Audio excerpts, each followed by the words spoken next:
બનાસકાંઠા જિલ્લાના વિભાજન બાદ સુશાસન અને વિકાસના નવા અધ્યાયના ભાગરૂપે વાવથરા જિલ્લો સત્તાવાર રીતે અસ્તિત્વમાં આવ્યો છે, જેનો શુભારંભ કાર્યક્રમ રાહ તાલુકા ખાતે વિધાનસભાના અધ્યક્ષ શંકર ચૌધરી અને મંત્રી બળવંતસિંહ રાજપૂતની ઉપસ્થિતિમાં યોજાયો હતો.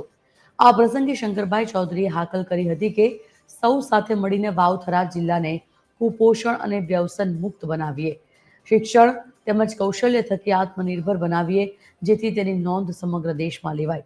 મુખ્યમંત્રીના ઐતિહાસિક નિર્ણયથી વાવ થરાદ ગુજરાતના 34મા જિલ્લા તરીકે કાર્યરત થયો છે.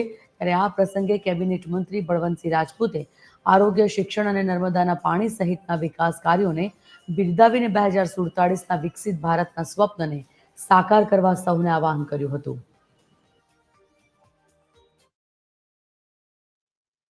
પરંતુ આપણા સાચા મનથી સંકલ્પ કર્યો હતો અને ઈશ્વરે આશીર્વાદ આપ્યા. આજે રા તાલુકો પણ બની ગયો અને થરાદ જિલ્લો પણ બની ગયો, સાથે સાથે ધરણીધર તાલુકો પણ બની ગયો અને અહીંયા આગળ ઓગણનાથ તાલુકો પણ બન્યો અને હળાદ તાલુકો પણ બન્યો.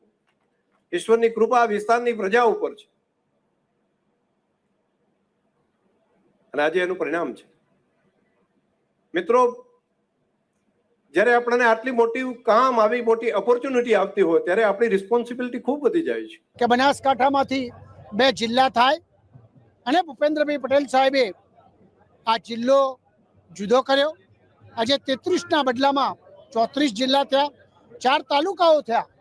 આ વિસ્તારની અંદર મને ચોક્કસ ખાતરી છે કે જિલ્લો જુદો થવાથી અનેક પ્રકારની સુવિધાઓ, લોકોનો ટાઈમ બચશે, અનેક પ્રકારના વિકાસના કામો થશે અને લોકોને ઠેઠ છેવાડા સુધી અહીંયા આગળ સુધી આવવું પડતું અને આખો દિવસ જતો, એની જગ્યાએ ઘર આંગણે જિલ્લો ઉપસ્થિત થયો છે.